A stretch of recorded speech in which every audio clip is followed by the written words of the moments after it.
lá.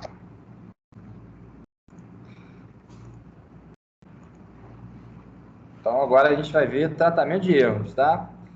Lembrando que isso aqui é baseado no capítulo 9 do Rushbook, tá?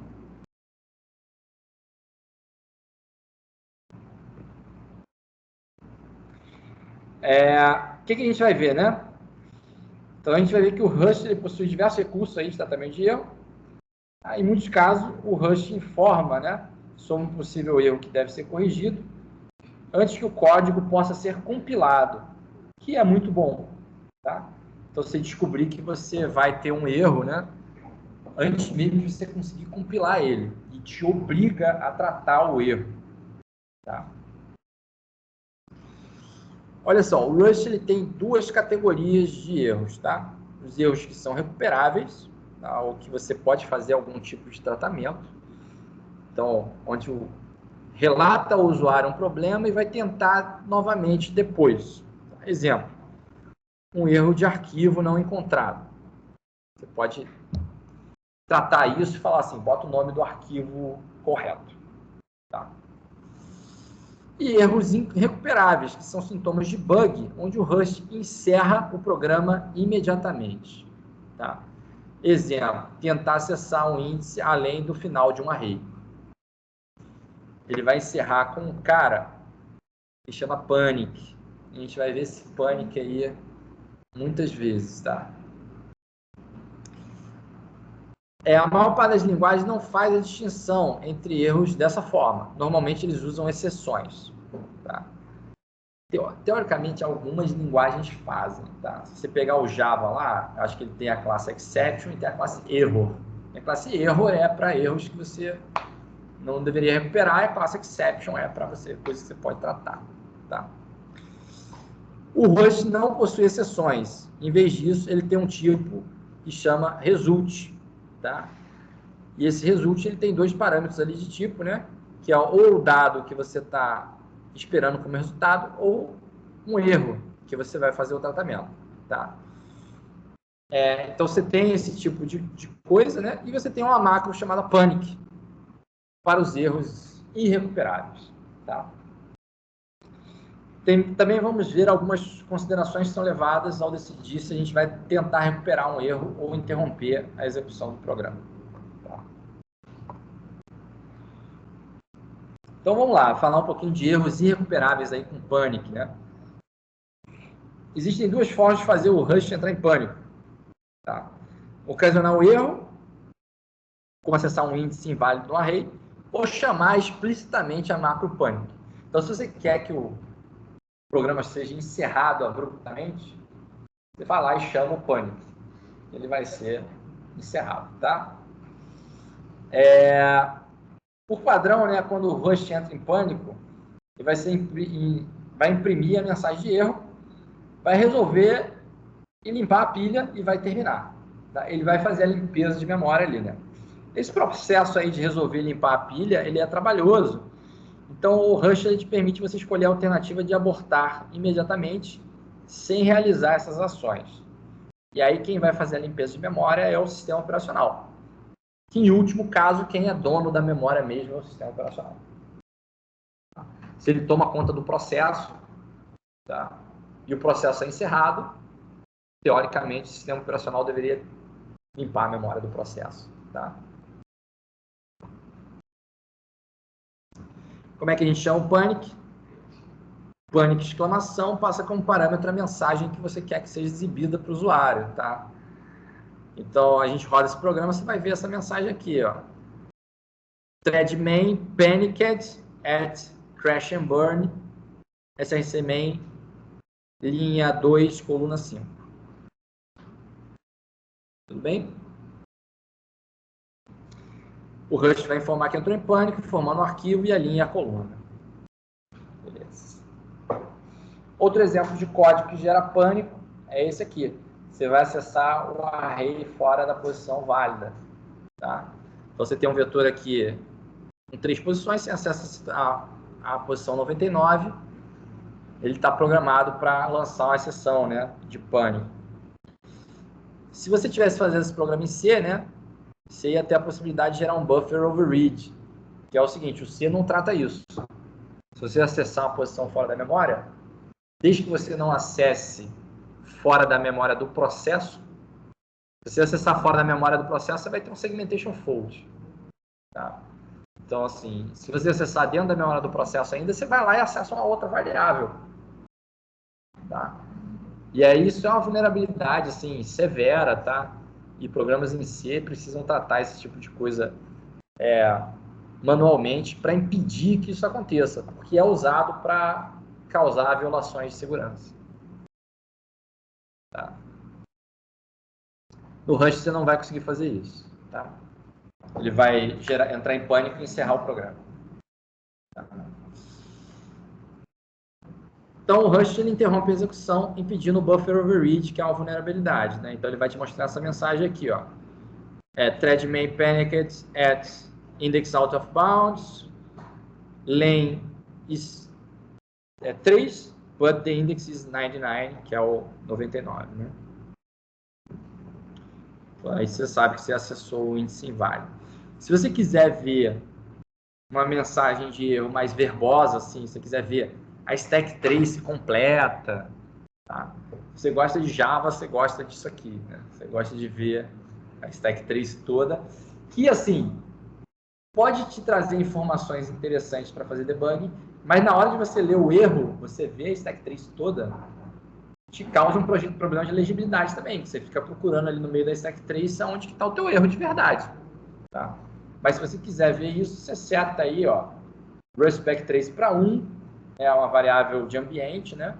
Você pode setar na mesma linha e manda lá rodar o cargo run, que ele vai te mostrar a stack trace completa. Para caso você queira fazer debugging ou se você gosta aí de ver a stack trace toda. Na verdade chama backtrace, né, também. Cuidado, tá? O backtrace pode ser diferente dependendo do sistema operacional e da versão do Rust que você estiver trabalhando, tá? No caso lá do Panic. Então, ó, por padrão, os símbolos de depuração são habilitados quando você está usando cargo run e cargo build, sem a flag do sistema operacional release. Tá? Olha só, você desabilitar isso no release é interessante para não deixar as pessoas ficarem fazendo engenharia reversa do teu programa, entendeu? Porque, assim, teoricamente, o Rust, ele te gera ali, ele vai gerar um binário. Quando você gera um binário, você não quer que as outras pessoas consigam ler o que está ali dentro. E aí, quando você habilita, né, o modo debug, você habilita a pessoa a ver a estrutura do teu código que está ali dentro. Ó. Tá vendo? O que não é desejável para quando você está liberando o software para os outros. Então, quando você passa as flag release, aí você não vai conseguir fazer esse tipo de coisa. Tá? Porque ele vai limpar essas informações. Tá? Mais para frente a gente vai ver como é que a gente usa o Panic, né, para tratar situações de erro. Então, erros recuperáveis com result, né? Então, assim, tem alguns casos que a gente tem a necessidade de encerrar o programa por conta do erro. Por exemplo, onde não há necessidade, né, na verdade. Não encontrou um arquivo, em vez de encerrar o programa, a gente pode criar o arquivo. Ou então pedir para o cara tentar de novo, né? Então, nesse tipo de caso, a gente tem um retorno que se chama result, a gente já viu isso aí anteriormente, que ele pode resolver para duas coisas, ok ou erro. Tá? E aí você usa, né, lá um match para saber o que fazer em cada caso, né?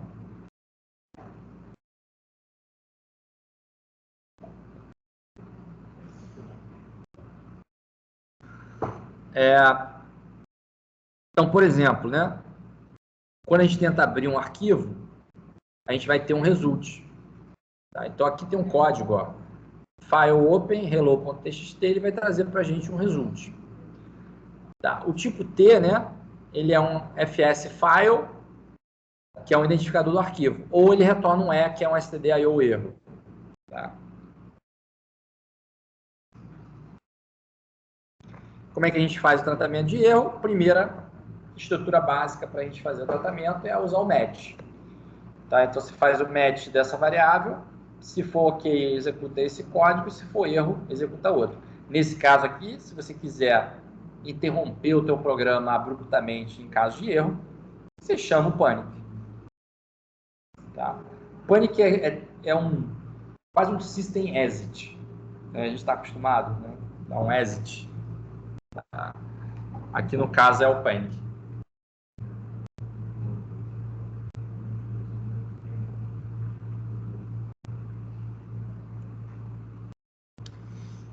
Olha só. Tratamento de diferentes tipos de erro, né? Então, a estrutura error, ela tem um método que se chama kind, que ela vai te tratar, vai trazer um cara que é um I/O error kind. Então, se você quiser ou tiver vários tipos, né, de exceção, né, digamos assim, aqui no caso é erro, você pode usar esse kind para você escolher a forma com que você vai tratar aquele erro, tá? Então, por exemplo, tá, no caso de abrir o arquivo, existe um kind que se chama erro kind not found, tá? Que é quando o arquivo não foi encontrado. Então, você pode fazer um tratamento específico para esse caso, e se você tiver algum outro caso, por exemplo, você entrar em pânico. Você tem outras coisas que você não pode tratar. Então, aqui tem um exemplo, né, desse código, aonde essa função aqui, ó, ela, o resultado, né, aqui tem mais código para cima, que é esse código aqui, ó. Greeting file result, ele abre o arquivo. E aí você pega o resultado, vai fazer um match. Se for ok, você retorna o arquivo. Se for erro, você ainda tem mais uma opção de verificar qual é o tipo de erro que você está tendo. Então ele tem um match aqui do erro kind. Se ele for not found, você pode tentar criar o arquivo. E aí criar o arquivo também te retorna um erro.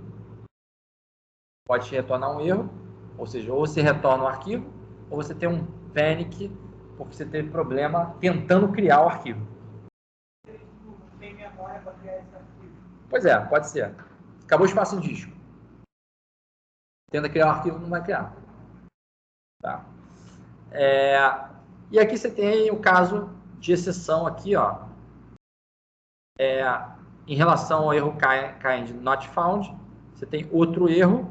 Se for algum outro erro, você vai lá e levanta o panic. Agora, esse código aqui, difícil de ler, verboso até dizer chega, tá? A gente vai ver que tem outras formas melhores de fazer isso aqui, tá? Ele retorna o arquivo, retorna o ponteiro para o arquivo. Aí você vai lá e vai fazer o que você quer fazer com o arquivo. Tá? Mas poderia dar erro na hora de abrir, né? Pode. Então a gente podia ter mandado uma tentativa lá. Ele já fez o open aqui, ó. Ele tentou fazer o open, o resultado do open é esse greeting file result, que é um option, tá? E aí, por conta disso, você já tem que fazer o tratamento aqui. Tá? Então, esse é um primeiro exemplo, mas, cara, eu não recomendo escrever o código assim de forma alguma, tá? Isso aqui tipo assim, caraca. Me lembra a prompt de JavaScript. Vai fazendo a coisa de caminho. Isso aí, igual programar com DEM, né? Você vai fazendo DEM. Nossa senhora. Pode parar, usa um await, né? Pelo amor de Deus.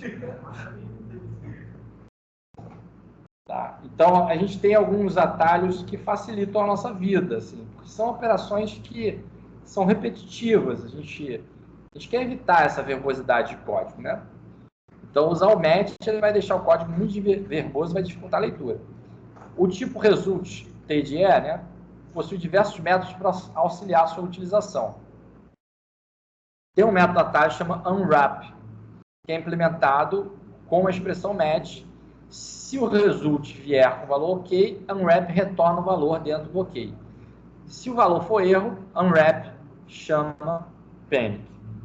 Então, se você só quer fazer assim, ó, retorna o valor ou interrompe o programa, você vai lá e tasca um unwrap. Tá? Agora, saiba que aqui, você não tem um tratamento de exceção para tentar um retry, né? Se você quer fazer alguma outra coisa com isso, aí não é exatamente o unwrap que você vai usar. Mas o unwrap é assim, ó. Tenta, se não conseguiu, aborta. Encerra o programa. Tá? Aí ele vai te dar esse erro aqui, ó. Thread main, panicked, called, result unwrap. Tá? E aí vai te dar aqui os dados do erro. Por exemplo, nesse caso aqui, not found.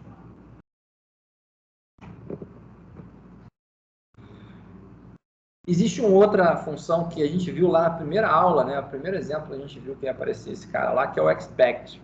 Então ele funciona da mesma forma, só que ele te dá a possibilidade de você mandar uma mensagem mais amigável para o usuário, tá? Então ele vem aqui, ó, file open hello, expect hello txt should be included in this project. E aí essa mensagem que você escreveu aqui vai aparecer no console quando der o panic, tá? Então tem aqui, ó, thread main panic add, e aí a mensagem de erro que você colocou lá. Ou seja, se você quer dar uma mensagem um pouquinho mais amigável para o seu usuário, você pode usar o expect no lugar do unwrap. Ó, outras opções, né? Propagação de erro. Quando a gente tem função lá que chama alguma coisa, né, que pode falhar, em vez de tratar erro, ela quer retornar o erro para o código que chamou, né? Isso é conhecido como propagação de erro. Eu não quero tratar nessa função, eu quero retornar para a função que chamou tratar, tá? Seria aquele caso onde você não bota o try catch. Você deixa a exceção subir e ela vai ser tratada em outro lugar, tá? Por que você faria isso? Né? Porque o código chamador pode ter mais informação útil ou instruções para resolver o erro. Tá? Então, aqui a gente tem um exemplo que tenta pegar o nome de usuário dentro do arquivo. Caso o arquivo não exista ou não possa ser lido, ele retorna um erro. Tá? Então, o que ele está fazendo aqui? Ó? Return. Tá? Então, você declara que a tua função ela retorna um result, e aí você diz qual é o tipo de resultado que ela pode retornar, que é um string ou um IO erro. E aí, caso você encontre um erro, você vai lá e dá um return. Aqui, ó, essa última expressão, a gente não precisa dar um return, porque como ela é a última expressão aqui da função, e você não tem um ponto e vírgula aqui, o resultado da avaliação dessa expressão vai ser retornado. Tá? Então, se for ok, ele vai retornar ok, se for erro, ele vai retornar o erro. Tá? O que significa esse underline no arquivo? Significa que eu não vou usar o parâmetro que está aqui. Eu vou pegar o parâmetro aqui e ele não vai ser usado. Tá?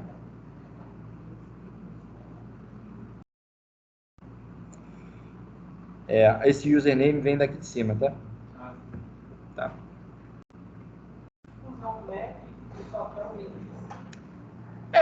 O underline em algumas linguagens de programação ele é usado para uma posição de memória que você precisa ter ela, mas está descartando.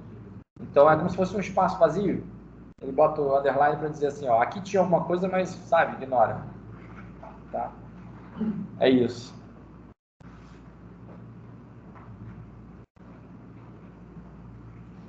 Então, o tipo de retorno dessa função é um result de string ou IO erro, ou seja, ela está retornando um result de T, né? Então, se eu tentar fazer o file open, que ele está aqui, ele vai retornar, e não conseguir, ele retorna o erro, a mesma coisa aqui embaixo, né?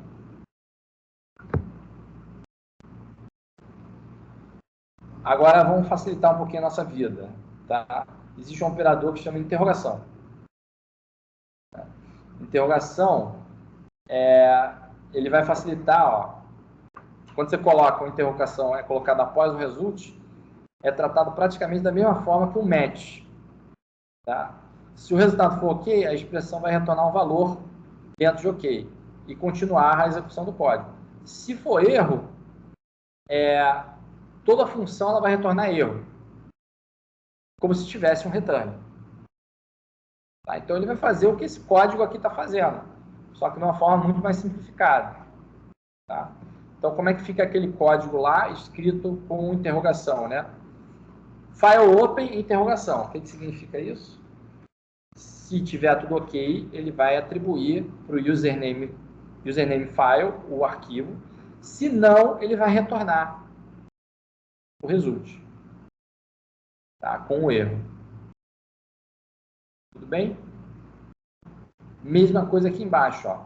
Username file read to string, interrogação. Se eu conseguir ler, eu atribuo aqui, eu faço essa leitura, tá? Se não, eu retorno, tá? E aí, por fim, ele está retornando um OK aqui com o username, porque é um result que você tem que retornar aqui. Facilitou bastante, né? Assim, em termos de escrita de código, desde que você saiba qual é a semântica do interrogação. Tá?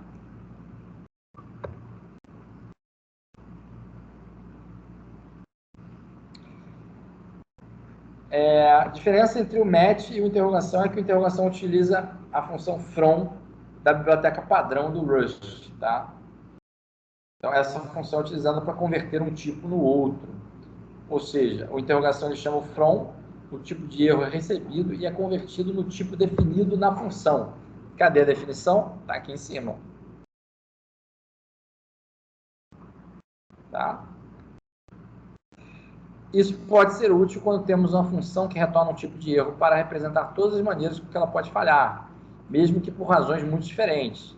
Então, por exemplo, né, se a gente podia modificar essa função, né, que é read username from file, para retornar um tipo personalizado de erro que chama our error. Tá? E aí a gente instancia o our error como implementação de um cara from IO error, for out error. Então, esse cara a gente ainda não viu aqui, esse from, né? Mas a gente vai ver um pouquinho mais para frente.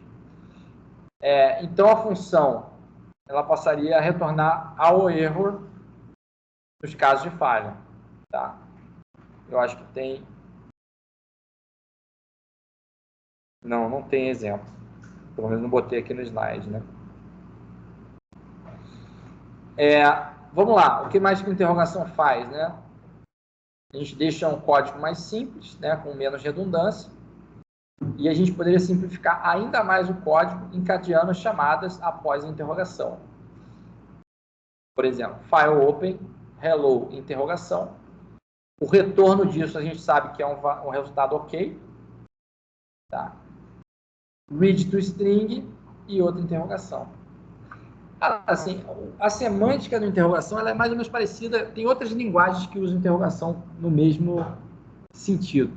Se eu não me engano, o JavaScript ou TypeScript tem alguma coisa relacionada com isso. Quando você não sabe se você tem um atributo e você quer acessar o atributo, você tasca uma interrogação lá. Que se ele não tiver um atributo, ele não dá erro. Tá? Aqui a semântica é mais ou menos a mesma. Se eu não conseguir fazer isso, eu não estouro uma exceção, eu retorno ela. Tá? E aí quem chamou essa função aqui vai tratar isso de alguma forma.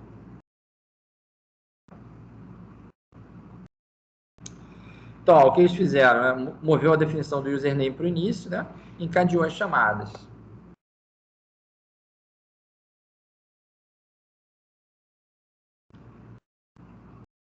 Então, ainda dá para simplificar mais ainda, só que aí já é com uma função que foi previamente definida. Né? Por exemplo, né? A biblioteca padrão ela tem uma função chama fs read to string, que abre um arquivo, cria string, coloca o conteúdo da string e retorna a string. Tá? E aí ela já faz esses tratamentos de erro para você. Então, por exemplo, né, quando a gente for fazer um trabalhinho lá usando linha de comando, se a gente for usar um arquivo, vocês podem usar essa função aqui, que ela já vai tratar os erros para você. E aí, no caso você tem um erro, ela vai retornar o erro para você. E aí você trata aqui, vendo o que você quer fazer com cada um deles.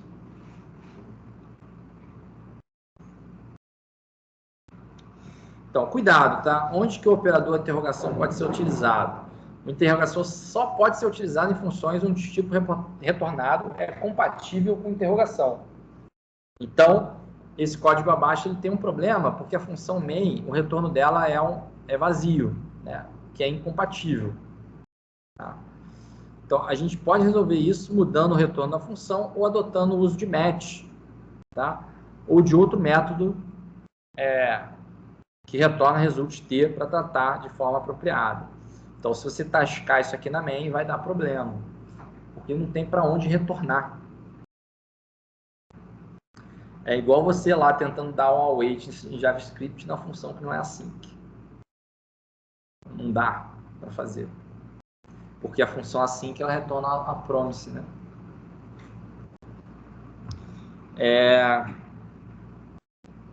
Tá bom, esse aqui é o erro que vai aparecer para você, ó.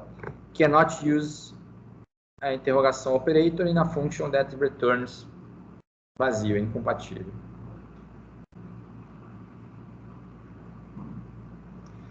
Aí ele tem um detalhe aqui.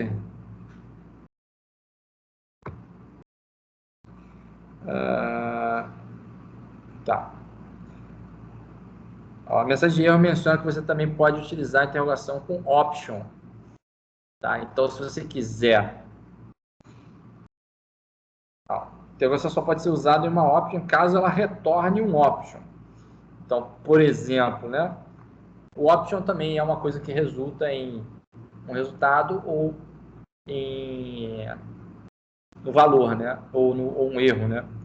Então, ó, essa função aqui, list chars of first line, ela retorna um option de char, recebe um string, e aí você tem essa expressão aqui com interrogação que permite, se você não tiver um next aqui, ele te retornar um erro. Tá? Text lines, next, interrogação, chars, last. Bem... uma linha só, mas é bem ilegível, né?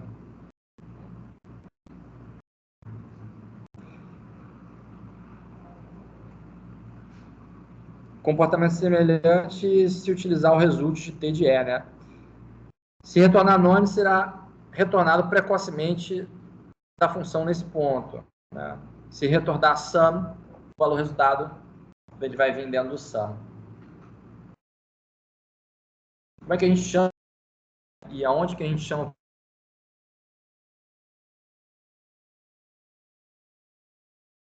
Programa, né?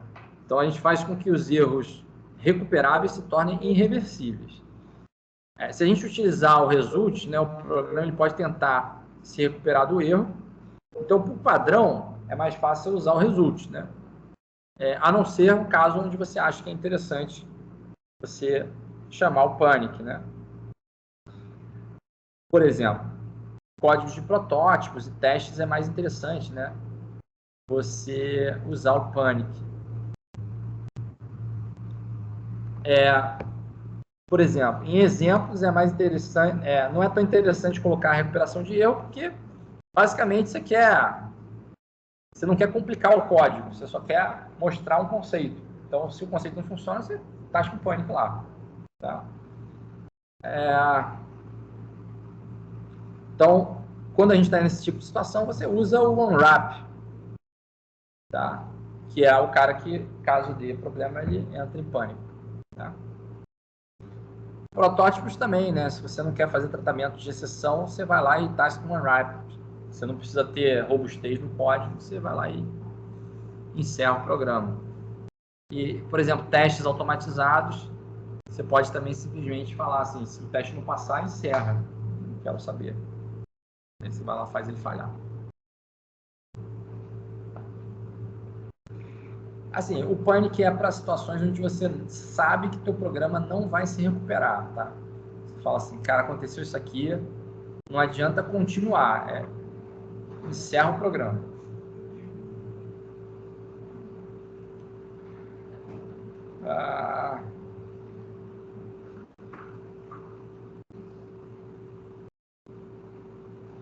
Uns aspectos, tá bom. Se você tiver mais informação com o compilador, você pode até tratar o erro e depois dar lá o expect para você entrar em pânico, mas mostrar uma mensagem melhor, né? exemplo, né? Você tem um IP hardcoded lá, sempre vai ser válido, mas ele te obriga a tratar mesmo assim, porque aquele cara ali, o parse, te retorna um result. Então você fala, pô, isso aqui é... Eu tenho que botar esse expect aqui, mas, cara, explica aqui pelo menos por que esse cara aqui está no código, né? Então, hardcoded IP address should be válido. Isso aqui deve ser válido, mas...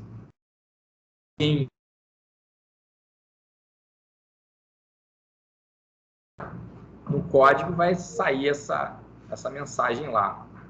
Então, você pode ter essa situação, assim, de situações que nunca deveriam acontecer. Cuidado com as mensagens que vocês botam para o usuário, né? Mas, assim, pode botar uma mensagenzinha para te lembrar por que motivo que aquilo ali está ali no código, né?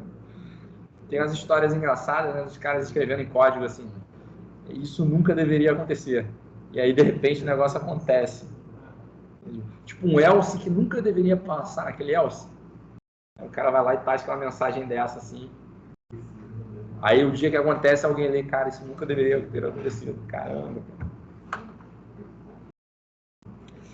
Diretrizes para tratamento de erro, né? É aconselhável que você utilize o pânico quando existir a possibilidade de seu código ficar em estado ruim. Ou seja, causei uma inconsistência, eu não consigo seguir a partir dali. Corrompi um dado, tá? Estou num estado inválido. Encerra, melhor. Do que causar um problema maior ainda, tá? Ó, exemplos de quando você entra nesse tipo de situação. Suposições, garantias, contratos ou invariantes são quebradas, né? Com valores inválidos, contraditórios ou ausentes. Tá? O estado ruim é inesperado, não é algo previsível, com a possibilidade do usuário digitar o formato do input de forma incorreta, por exemplo.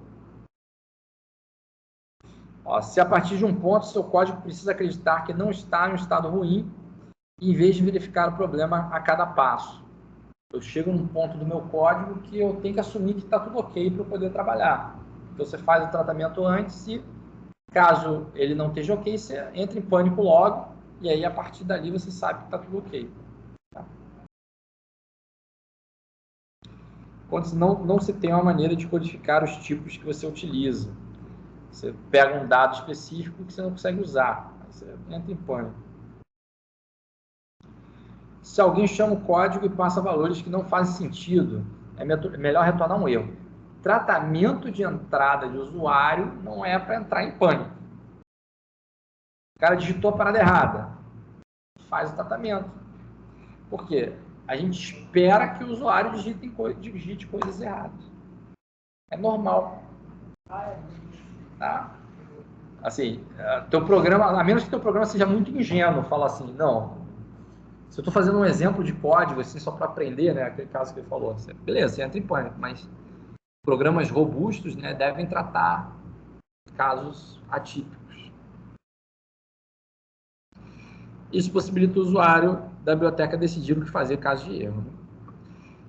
Então, tá bom. É isso aí. Esse conjunto de slides é referente ao capítulo 9 do Rustbook. Tá? Deixa eu parar aqui a gravação.